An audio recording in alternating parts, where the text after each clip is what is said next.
Welcome to the Discover Uncover podcast series. We hope you come away with a deeper sense of Michigan's history and how the objects and stories of the past relate to today's culture, customs, and society. Thanks for tuning in, and we hope you enjoy the Discover Uncover podcast series.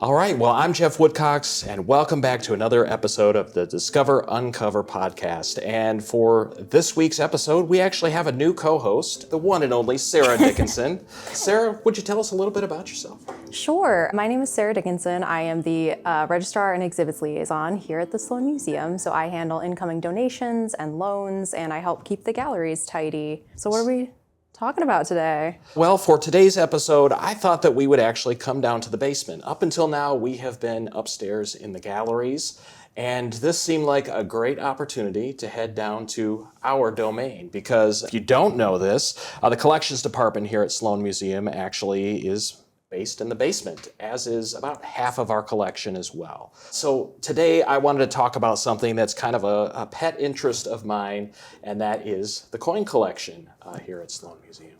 Awesome. So what have you brought for us today? So this was a project that I actually worked on right after we reopened in 2022. The museum actually has a pretty sizable coin collection. It's about 600 pieces altogether. Honestly, I wouldn't have expected that Sloan would have a collection like this, and it's pretty extensive. It ranges from all the way to the BC era up to the 20th century. A lot of European coins, very heavy on the 19th century. So a lot of really interesting pieces. Wow, where did they come from? A lot of Sloan's early collection actually came from the Genesee County Historical Society. At one time, it was a collecting institution. They're not as much today. But when the museum opened in 1966, Sloan Museum, I'm referring to, they transferred most of their collection to us, including this coin collection. And we don't really have any information about where specifically it came from. I do suspect, just based on what it's made up of, that it was collected by one individual person with maybe some other people mixed in there as well. So. Okay. Well, do you have favorite coins or anything that was particularly interesting to work on? I do, and I actually brought some of those out today, and I thought we could talk about why they're my favorite. Yeah, absolutely. As far as the coins go, my first love really is the American coins, and it's majority American, I would say. A lot of them are 19th century. That's where the heaviest concentration is, but we do have some from the 1700s going all the way back to 240 BCE as well, which we'll talk about that coin too. But my favorite coin personally in this coin collection is a 1795 flowing hair dollar, and it's made of silver. It's a $1 coin. It's one of the first coins minted by the U.S. government. Wow. And what's cool about this to me is to imagine what was happening in the world at that time. George Washington was the president. A lot of the founding fathers were still involved in government work, like Thomas Jefferson, John Adams. It's a really interesting period in American history. It still retains a lot of the same design elements that modern American coins have. So you can see we have a bust. This is of Lady Liberty in this particular case, 13 stars around the outside. And then on the back, of course, that American eagle that we all know so well. One thing that's interesting about this coin is they actually press the denomination into the edges of the coin. So it says $1, and there's some other text and some stars there as well. Was that common to have text along the sides of coins in that time? It's not super common. Okay. I have seen it on a few. The U.S. government seemed to be doing it in the late 1700s, early 1800s, but not super common. Wow. We also have some early colonial coins as well that I find really interesting. This is a 1652 pine tree shilling. So this was made by the Massachusetts Bay Colony. And again, to imagine what was happening in the world at that time. Right. Europeans had made it to Michigan by the 1650s, but didn't have a super heavy presence. A lot of the European population was constricted just to the East Coast at that time. So a very different world. But I also just really like the design of this with this pine tree in the center. I find that to be kind of pretty, even though it's a little crudely pressed. Still a very cool coin. It's very thin. Is that from wear or was that by design? I think it's a little bit of both. You can see there's a lot of heavy wear on the coin itself. A lot of the text along the edge is partially worn away. It's misshapen a little bit. So I do think it was probably minted very thin, Okay. but it's probably thinned down a little bit from wear too. And this would have been minted in the Massachusetts Bay Colony? Yes. Wow. Okay. Probably in Boston, but I don't really know for sure definitively. But Wow. So they were making their own currency before officially leaving? yes, they were. Some of the colonies were making their own currency during that time. Okay. Did it coordinate to English currency at that time, or was it kind of a completely new? I don't know if it was entirely consistent across all of the colonies. They might have been doing their own thing. In this case, I know a shilling is a denomination of British coins, so Right. or a type of British coin. So in this case, it did conform to that system. Interesting. So one of my favorite parts about this project, and it's actually what drew me to museum work, was a lot of the research challenges that come along with artifacts. One thing with this collection in particular is that it was originally brought in probably in the 1960s to the museum, but wasn't processed until 1989. And you think about it, we have a very different resources today. With the internet and email, we can reach people all over the place and find information that was unthinkable in 1989. And so there were some coins that were just obscure enough that back then they didn't have the tools necessary to figure out what they actually were. So it was really fun getting to delve in and figure out what we actually had with some of these more obscure coins. And one thing that's cool about the museum world is it's a really small place. And so I had the opportunity to actually email back and forth with the collections manager at the Smithsonian, who manages the National Numismatics Collection, and she helped me figure out a lot of this stuff, which is kind of cool. That is cool. But there's also a lot of online references as well. And one of those research challenges was this coin here. Oh, that's tiny. It's very tiny, very thin, very Yeah. worn. All that we had in the database was that this was an English penny, predates 1558. Wow. That's all we knew. And so I was directed to an online reference where they have images of these different English pennies so you can figure out what it is. And I actually figured out that it's a penny from dates between 1422 and 1461. Actually predates Great Britain, so it's just England. Dang. And the king, you can see this little figure in the center of the coin as Henry VI. Oh, wow. That's so intricate for being so small. Another really fun research challenge involved the next coin that I want to talk about. Okay. So for this coin, we actually had no information whatsoever. Okay. I know it was part of this Genesee County Historical Society collection, but we had no information about it. And so I did a Google search. I remember it was like big bronze heavy coin. Yeah, this is chunky. It's pretty large. I mean, it weighs about half a pound. Wow. Made of bronze, and the imagery on it is a little bit different. Do you know who this two-headed figure is? I do not. So this is actually a Roman god named Janus. Okay. And not like the woman's name. It's Janus. Janus is the god of beginnings and endings, the past and the future, all of that. So he's got one head that's looking into the past and one that's looking into the future, kind of Okay. what that means. So I was able to figure out that this is a coin called Janus as Rome. I don't know the symbolism there, but figured out that it dates to 240 BCE. You know, that makes it well over 2,000 years old. And what's cool about this is to go from knowing absolutely nothing Yeah. to suddenly understanding that we have something really unique. It adds a lot of historical value to our collection. Yeah, that's incredible. Was this, do you know, was this used commonly? Was this like a coin that everyone would have? It seems kind of impractical to carry around a half-pound coin. Yes, it really does. I'm not sure exactly how common this was. It was minted during the Republic era of the Roman Empire. Yeah, I'm not sure how common this was. We don't really have any information about where exactly it came from. Sure. If it was in what is now Italy or somewhere else far-flung. So there's other symbolism on here as well. The back, you probably can't really tell what it is, but that's actually the prow of a ship. So, Oh, okay. yeah, so you can see. Yeah, it kind sorta- of goes up. Yeah, right there. My first guess was it was a plow. So I was thinking a shoe. So guesses are all over the map. I mean, it's kind of like a Rorschach test, right? Right. What do you see here? And it tells us some deep thing about your Yeah. personality.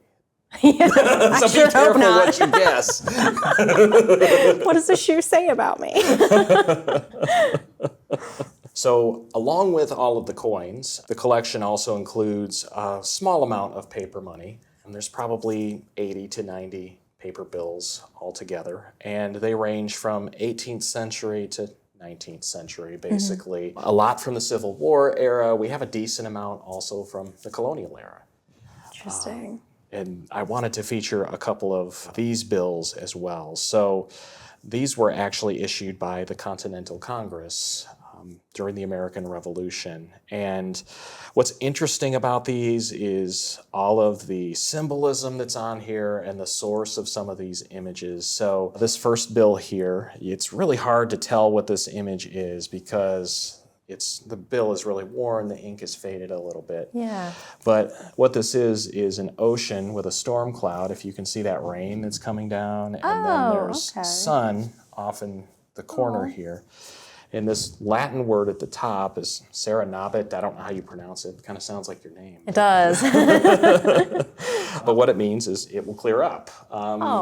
Which is interesting when you think about where we were in 1773, it looks like this was, or 1775 when this was issued. Yeah. We're in conflict with Great Britain. Things are coming to a head. Of course, revolution starts in 1776, but there's a lot of tension going on at this time. And a lot of unknown. I mean, they're entering into this venture. They don't really know how this is going to turn out. Yeah. The people who are initiating this could all be executed. It's a big risk. Yeah. So I think that really tells you a lot about their mentality. Yeah, it's very hopeful. It's an optimistic message for a Yes.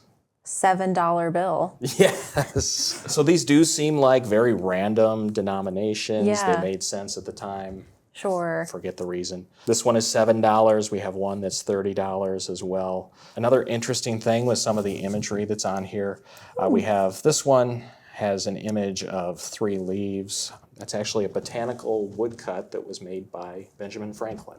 Oh. So these very cool connections to America's early history. That's incredible. One of the reasons that I pulled this bill in particular is you can see at the top the text here. One says the United Colonies, the other says the United States. So this one's issued in 75, this one's issued in 78. And somewhere in that 3-year period, we went from being somebody else's property, being colonies, to being a nation. And seeing that national identity form in our currency is something that I find really interesting about these.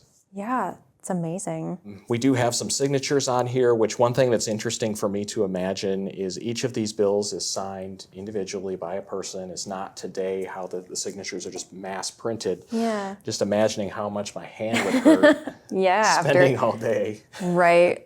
With what, a fountain pen? Probably. Yeah.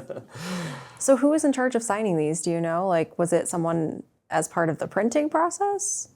I think so. It's probably somebody who's representing whatever sort of finance or treasury the Continental Congress had, I would imagine. Wow. Yeah. The other interesting thing about these is they were not actually printed by, like today, we have the Bureau of Engraving and Printing, who prints all of our paper money in the United States. This was printed by an individual company in Philadelphia called Hall & Sellers, just a printer. Oh. So. Wish money worked like that today. I know. Right. Right. Buy a Cricut. Yeah, exactly. So this is a big box here. How many coins would you say we have in the collection? So as far as I can tell, we have nearly 600. It's just shy of 600. And this was a really fun project for me to get into because, well, for one thing, a lot of people don't really understand what we do in collections and what a curator does.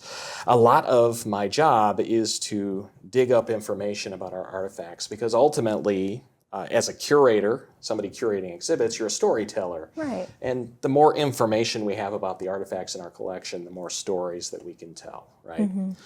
So when I started this project, these coins were all just sort of in bags and all jumbled together. And I remember we had included some of these in the history gallery here at Sloan. And I included 4 coins, and it took 2 hours of digging around in these bags to find the coins. And so I took them from these sort of jumbled bags to this nice, neat, orderly box. Everything is numerical. It's all in rows. Each of the coins is in a bag with the coin's name, the year, the denomination and coin type, and then the country that it came from as well. So it makes it a lot easier for us on the back end if we wanted to include this in an exhibit to pull these out. So. No, this is quite an undertaking. How long did this take you? Almost exactly 12 months. Wow. So I started this the week I got back after we reopened. Because, I had taken a week off to kind of stare into space and recharge after that final push that you were a part of as well. And I know that you understand the exhaustion. I do. And then the week I got back, I started on this. Wow. And then I finished up in July of 2023. So it was almost a year to the day. That's incredible. What a massive project for you, but very exciting. It was exciting. It was very interesting. It was my Friday task, as you probably recall. I do. Pulling 10 to 15 coins and going down rabbit holes. So what would you say that the significance of this collection is for the Sloan Museum, for Genesee County? Well, I would say it documents a broad swath of not only American history, but global history. Right. There are a lot of coins that date to a lot of very key years in the history of Flint and Genesee County, from 1820s and 30s when we start to see more European influence in the area, to the 1850s when Flint becomes a city, to the 1860s, the Civil War, which had a big impact on the city of Flint. Absolutely. And so that helps us to tell those stories in some ways. This is a collection that actually today we probably wouldn't collect. Really? Because museums, as you probably learned in graduate school, were on a little bit different model in the early 20th century when a lot of this was assembled. You think about it, world travel was not as easy. You don't have things like the internet where you can see pictures of other countries and whatever. And so one thing that museums did that was a little different was to bring pieces of the world to you. And so, yes, this made sense for them to assemble this global coin collection. Whereas today, more museums like Sloan Museum have very focused scope to their collection. But I am glad that we have this. I do think it's very interesting. And like I said, documents a lot of U.S. and global history. So It does. Well, thank you so much for talking to me about this. Absolutely. I'm glad that I had the chance to geek out with you about this. Yeah, this was fantastic. Thank you. If you guys have any questions that you would like answered in our next podcast episode, we do have a phone number you can call. It is 810-237-3417. And an email you can write to as well if you'd rather do that. It's podcast@sloanlongway.org. Thank you so much for listening.